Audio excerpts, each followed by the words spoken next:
Welcome to Toyota Time with Timmy the Toolman and Sean. Today, what we're going to show you how to do is handle a rear axle seal and bearing job on a lot of different Toyota models. 4th generation Toyota 4runners, 5th generation Toyota 4runners, 2nd generation Toyota Tacomas, 3rd generation Toyota Tacomas, 2nd generation Toyota Tundras, Toyota FJ Cruisers, 100 series Toyota Land Cruisers, 200 series Toyota Land Cruisers, Lexus LX 470s, Lexus LX 570s, Lexus GX470s, and finally, Lexus GX460s. The vehicle we are working on is a 2016 5th Gen 4runner. It is owned by my buddy Carlos, who I work with at the same fire department. And what preceded the reason for this job is Carlos got into an accident. Someone ran into his left rear wheel. It did a little body damage in the rear quarter panel and door, and it also cracked the rim. And this was a few years ago. What he has noticed over time is there's a rotational noise that's going on. He's had the brakes done a couple times, but that hasn't fixed it. And then he learned from a mechanic at Toyota that the axle shaft is actually bent. For this job, we are going to confirm what that mechanic said at Toyota. We're going to get a dial indicator onto the flange of the axle and confirm that it is out of spec. The runout is over the maximum allowable limit. But this is kind of an isolated problem. Not everybody's going to be doing this because of an accident. The usual reasons you would be doing this is you heard a rotational noise that was determined to be a bad wheel bearing, or you have an axle seal that has failed and the gear oil is getting through and getting into the brakes and dripping to the ground. Those are the usual reasons why you would be doing this job. The special tools we are going to use to be able to complete this job come from our buddy Dwayne, who makes them out of his home in Omaha, Nebraska. He's the same maker of the special axle tools that we've used for the 3rd generation 4runners and 1st gen Tacomas. In my opinion, there's no better axle tool on the market. Dwayne's tools are head and shoulders above the rest. The design of his tools and adapters is exceptional. The workmanship of the tools is excellent. It's a really good set to buy. His tool sets are so good, even Toyota dealerships have bought his tool sets so they can perform the rear axle seal and bearing jobs at their dealerships. But with Dwayne's tools, it makes the job way more straightforward and safer. Instead of cutting parts off of the axle shaft like some shops and machine shops do, you can pull all the parts off and press them back on with no risk of damage to the axle shaft. So that's a big bonus. So you have the main arm here. You have this plate that works for some models, but not all models because of the bolt pattern of the bearing.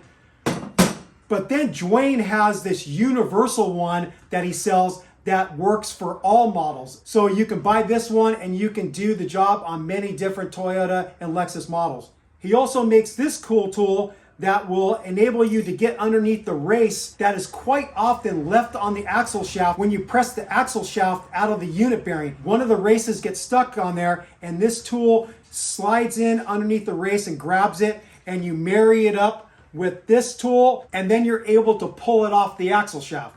So this is a great addition instead of having to use a bearing splitter to pull off that race. And then there's some other adapters that you use when you're pressing on the bearing and the retainer. Not everybody's going to have a 20-ton press that we got from Harbor Freight. Some people are going to have the 12-ton press model, and Dwayne does sell the main tool that will fit onto the 12-ton press. I don't really recommend the 12-ton press. If you haven't bought a press yet, I highly recommend the 20-ton one because it just offers you more room to work. The 12-ton isn't as high, so you have some problems with the axle shaft striking the ground, but you can usually get around that by how many press plates you stack up to support the axle shaft onto the press cross member. One final thing is, Dwayne used to provide this 4x4 plate, and we use this on top of the axle shaft when we're doing the press work, but he now has a round version of this that fits perfectly the inner ring of the axle flange, and so he does offer that now instead of the square 4x4 plate. The final thing that I want to mention is Dwayne sells these tools on his eBay store, but if you email him directly, he can save you money on your purchase. So if you want to save money on your purchase, email Dwayne directly, mention that you watched our Timmy the Toolman video featuring his tools, and he'll give you a discount. I know some of you might feel uncomfortable doing a transaction like that. You want the safety of going through eBay, but I've known Dwayne for several years. He's a really good guy. He's not going to screw you over. He's got a lot of integrity, and if you have any problems with this tool, you could send it back to him and he'll send you out a new one. He's a really good dude and you can trust him. That's what I'm trying to say. One final thing I want to say about Dwayne's tools is, unfortunately, somebody took his tool, shipped it over to China, and they started copying his tool exactly. It goes to show that there's a lot of people in the world that don't have integrity, and they stole his intellectual property knowing that it's hard to get an international patent for tools. So they ended up robbing Dwayne of a lot of his business, and Dwayne had to cut his prices dramatically to stay in competition with the Chinese rip-off copies. So please don't reward these people that ripped off Dwayne's intellectual property. Please buy from Dwayne, made in the USA in Omaha, Nebraska. So without further ado, we're gonna get the rear end jacked up, we're gonna get the wheels off, and we're gonna get the dial indicator out, and we're gonna check the run out on the axle flanges. Here we go.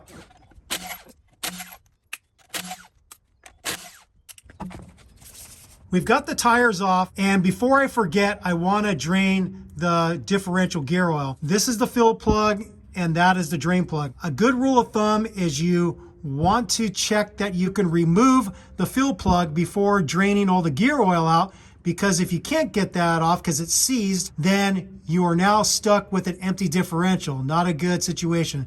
So it's a 24 millimeter. I'm gonna get on there with a short breaker bar and break this free. Okay, that's broken free. Now I'm gonna go for the drain bolt. Same size, 24. Okay, that's loose.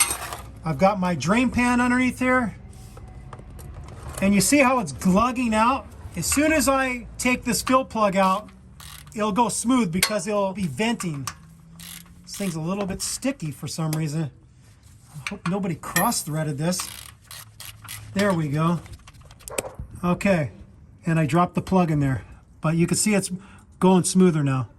We've got the rear end jacked up. The rear axle is supported on 6-ton jack stands. We have the front wheels chalked. We got both rear tires off. And now what we want to do is take off the brake calipers and take off the brake rotors so we can get access to the axle flange face and then get our dial indicator out and take some measurements. We're on the driver's side right now. This is the side that got into the accident. The factory service manual instructs you to actually disconnect the brake line at the union where it connects up to the caliper. But we're not gonna do that because we wanna lessen our work. We don't wanna have to bleed the brakes afterwards. We're gonna take this metal clip out to give us a little more movement. And then we're also gonna take out this 12 millimeter bolt right here that affixes the brake hard line to the axle housing, and see if we can get enough movement to where we could hang the caliper out of the way somewhere over here. I'm gonna take out that 12 millimeter bolt using my 3/8 DeWalt gun and a short 12 millimeter socket. Next, I'm gonna use a small pry bar and a ball peen hammer, and I'm gonna knock this clip out. This sucker right here. So you can already see the movement we have. I'm gonna remove these two 17 millimeter caliper bolts with a short 17 millimeter socket and my 3/8 DeWalt gun. I'm gonna have to get on here with a box end wrench and break them free first. Oh God, man, who did this? There we go. Okay, I broke them free with the long 17 millimeter box end. Now I could zip them out.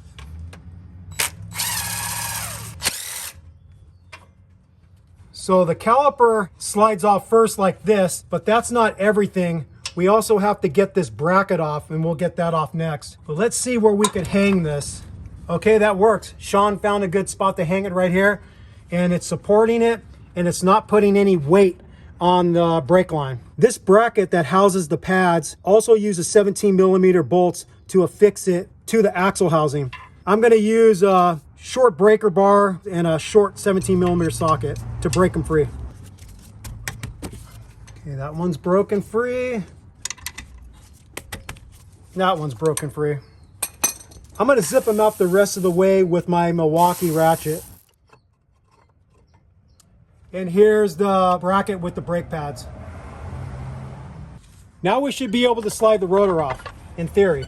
It's kind of hanging up on the parking brake. When I went to try to take the rotor off, it wasn't coming because the parking brake was a little too tight. I learned this from another video on YouTube. You can align one of these holes. There's two holes, so you gotta look in there with a light and you can see the adjuster wheel. And on this driver's side, I rotated the star adjuster downward, and I kept on adjusting it with a flat blade screwdriver to back off the parking brake to where now it will slide off.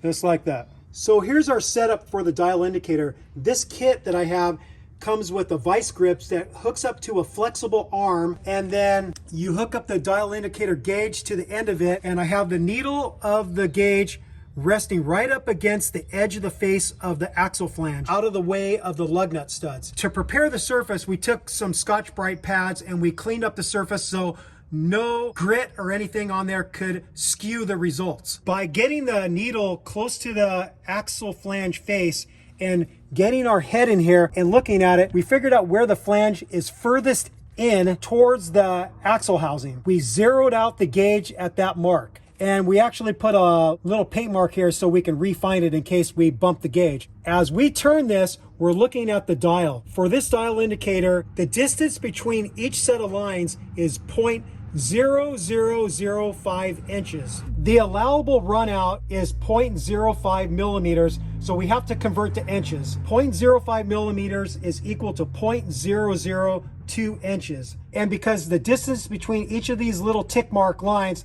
is 0.0005, that means 4 of these lines is the allowable runout by doing some simple division, dividing 0.002 inches by 0.0005 inches. When we rotate this, you're gonna see it's got a lot more than 4 lines. So I'm just gonna go slow. You're gonna see the needle start to rise.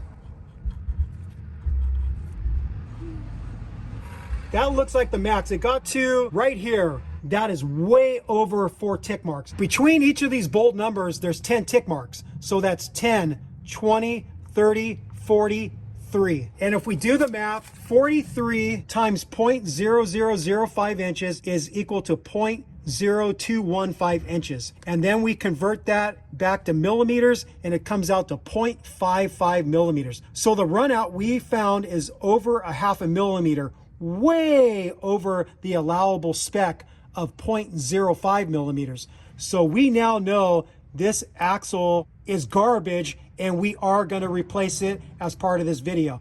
Now we're going to go to the other side that wasn't affected in the accident, and we're going to hope to see that that axle is actually within the allowable spec that the factory service manual gives us. Similar setup with the dial indicator gauge. We got the needle up against the face of the flange. You're going to see that this one is within spec.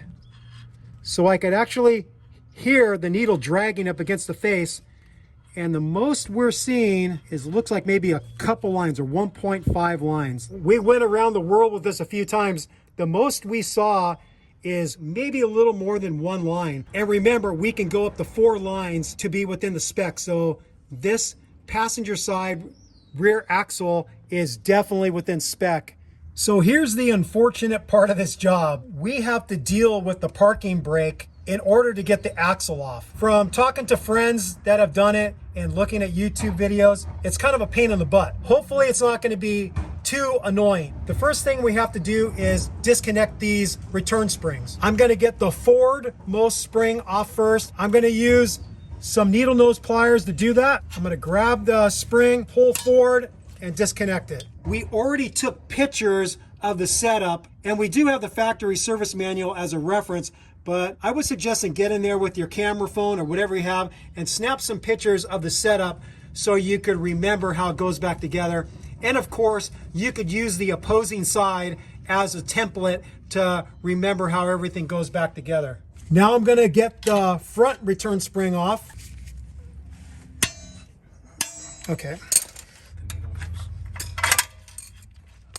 We did it with a flat blade screwdriver, got it off. We have the two return springs out, and I'm just laying them out how they went on the vehicle, so that will jog my memory, the proper direction they go.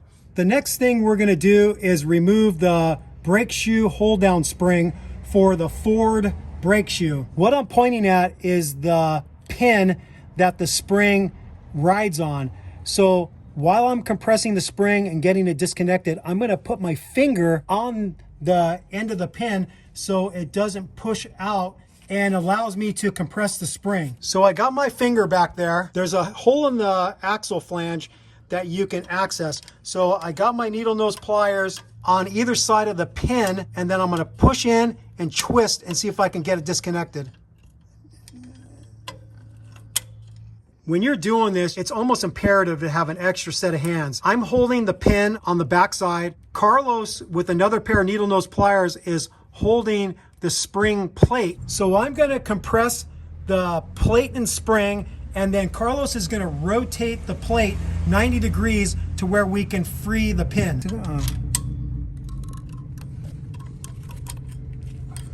Hold on a second, try to turn it now. There it is, finally.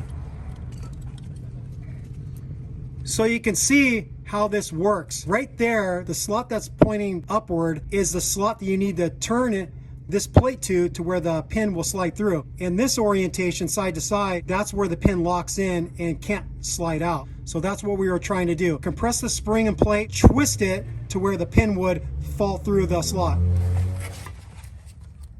Next, we're gonna remove the parking brake shoe strut and the parking brake shoe spring, which is on the forward side. Just pull this front shoe out of the way, get in there, and there it is. So let's remember the orientation. This longer side is outboard. Here's the brake shoe spring pin.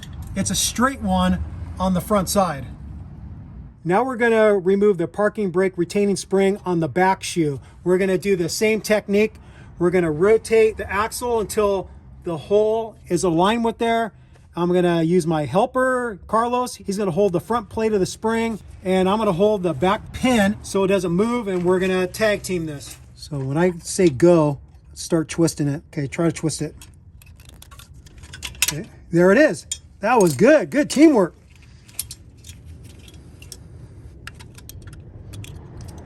Things are starting to fall on us, but I think I got a hold of both shoes. Now we're gonna remove the star adjuster. That's what I call it. Toyota calls it something else.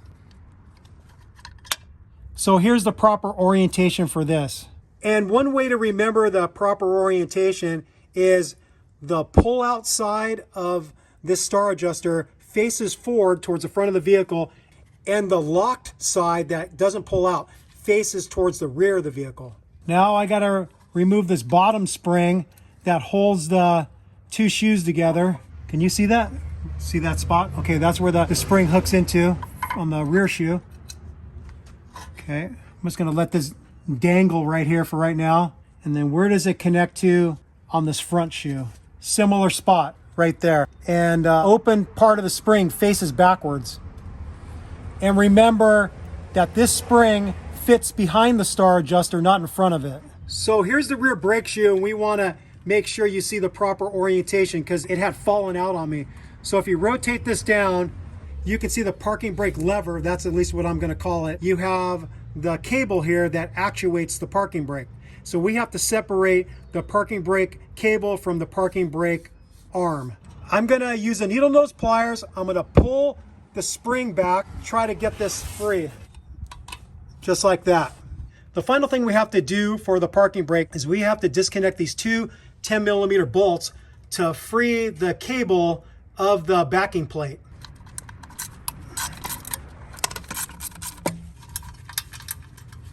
So now we can pull this out. There it is. Here's what the rear brake shoe retaining pin looks like right here. So we'll slide this sucker out the back. We will have to break free the brake line, and you have a couple choices. We're going to break it free here, but the factory service manual instructs to break it free at the caliper. I like breaking it free at this connection because the connection to the caliper is a banjo bolt, and it's going to have washers that you're going to have to replace. So I think this is the better choice to disconnect from. You saw we removed this clip, but we put it back in to stabilize the brake line while we break it free with the 10mm flare nut wrench. I'm going to be ready with a 7/32 vacuum cap to cap off the tubing on this side, and then I'm going to have a silicone plug to plug off this side, so we limit the amount of brake fluid that leaks out. So it's just going to make it easier when it's time to bleed the brakes. Once it's broken free, to expedite the removal, if you can't get it loose, hand tight, if it's sticky, then go to a regular open-end wrench. The flare nut wrench is just used for the initial breaking free and the final tightening. I'm going to pull that back and slide over the vacuum cap. I got the vacuum cap on, and I'm going to plug off the female line. Now I'm going to take the clip back out.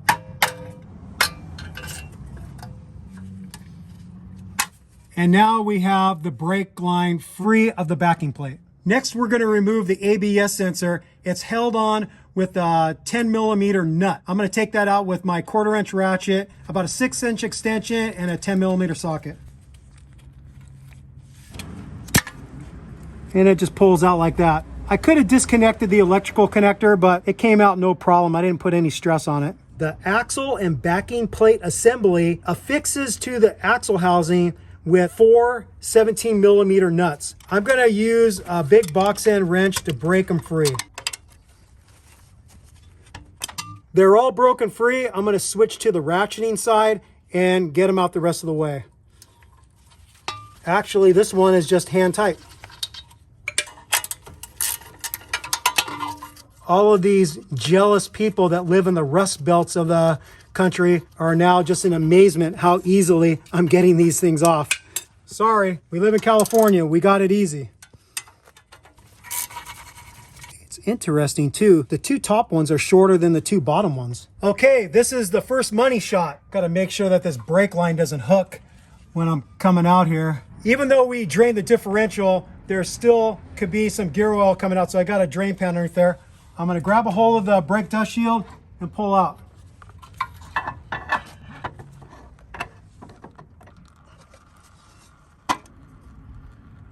This O-ring came off. This O-ring just goes right on the outside here. But we have a new one, right? We got a new one. Now we're going to remove the seal. There's different ways you can do it. You could use a hooked type of seal puller like this and get in there. That's not a problem, but you just have to be careful when you're getting in there that you don't get the tip gouging the inside diameter of the axle housing, because if you do that, then that could be a pathway of gear oil to get past the seal. These work great if you're careful. What I prefer to use is a slide hammer puller from an OTC kit that I own. I've got it set up with 2 jaws. I get the jaws behind the seal and I expand this out, lock that in nice and tight. I have Carlos holding the tool for me so I can just get both hands on this. And so now I just slide hammer back, don't get my fingers in the way, and I'll be able to pull this out. Just like that. And this pulls it out in such a way that there's no way you could do any damage to the inside of the axle housing. So that's why I like this better. Now we're ready to start doing the press work. We have the axle shaft supported with the brake rotor on top of my workbench. The first thing we have to do is get this snap ring out. I'm going to use a set of snap ring pliers.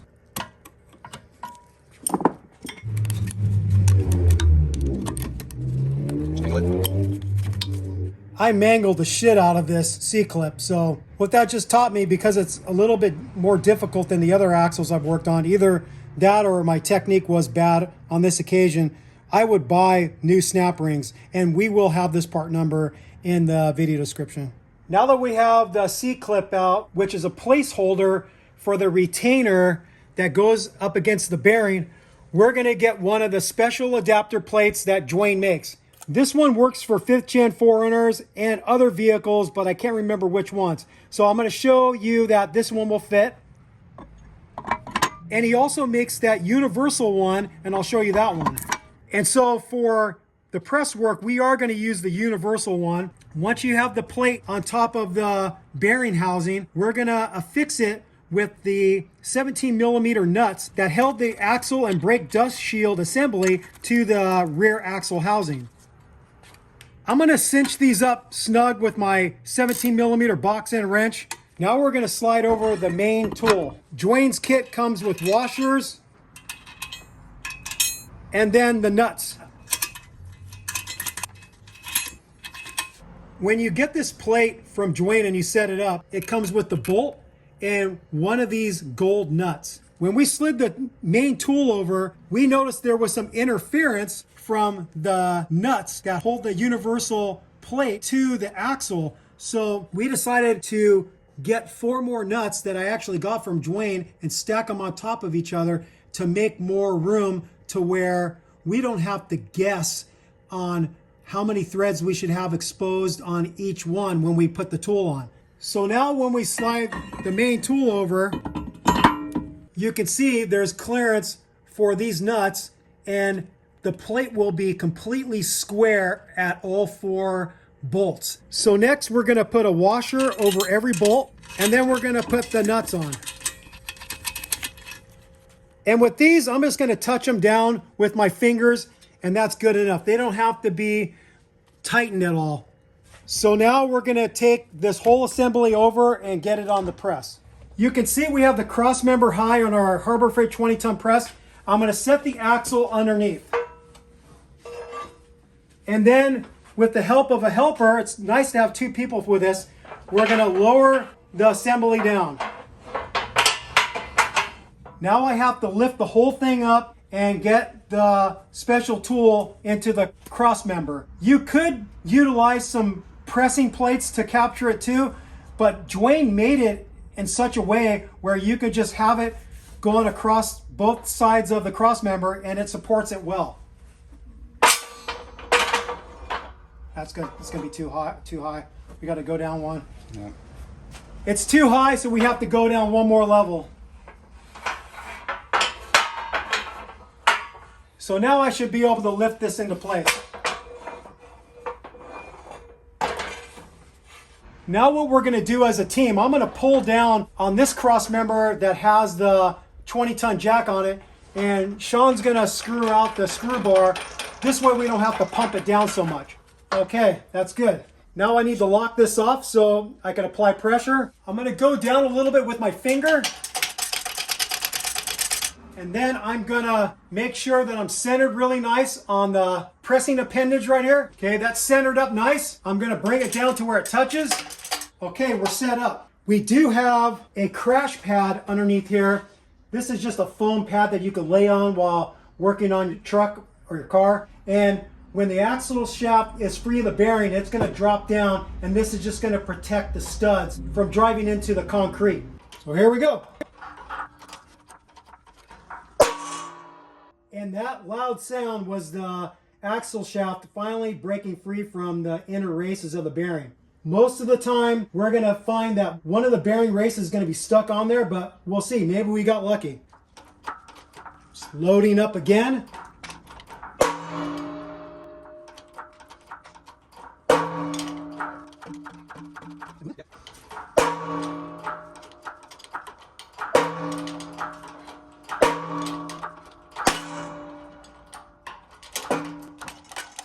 I think the bearing probably just broke.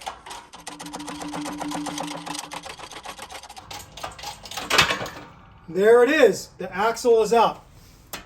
And like I thought, one of the inner races of the bearing is stuck on there. Pretty common.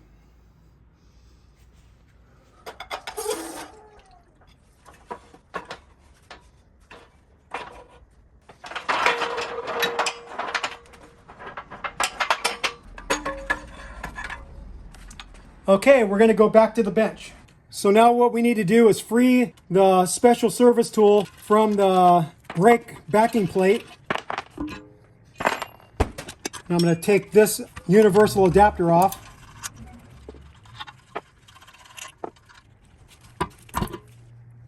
And then you're going to notice we have our retainer that the axle seal rides on, and then we have this washer. And now what's left in the brake dust shield assembly is this bearing. We got to get this bearing out next. One of the races stayed inside the bearing, but the other one ended up on the axle shaft, and we have to get that off the axle shaft. But first things first, we're going to get this bearing out. We just did a couple test strikes with my brass hammer, and it appears we can drive out the bearing going this direction by hitting equally around the circumference and knock it out. The video that I was looking at it as a reference, he decided to drive the studs out, but I don't think that's necessary. So let's see how this goes. I flipped it over to look at how much gap I was getting, and it was uneven. So you really have to do a few strikes and then lift it up and take a look and then go back to hitting so you don't get it cocked onto the studs. Oh, came out easy after I weakened it a little bit. There it is. It's kind of interesting. These knurls actually seat into the bearing. We thought that they would seat into the backing plate, but they don't. You can see that they just come right out. This one's a little tight, but these two aren't tight at all. Kind of interesting. Oh, these are going into a piece of the parking brake assembly, so that makes sense. The knurls are being held firm in this piece, and there's nothing to hold the knurls here. Gnarly, bro. One thing that is necessary to harvest off the old bearing is the stud for the ABS sensor. We could do a double nut technique, but I have this stud extractor tool that I've never had an opportunity to use, and I'm gonna try it out right now. It's made by Ares, A-R-E-S. Slide that sucker on there. Then I have to hold this steady while I get this nut really tight, and then hopefully we can get it off.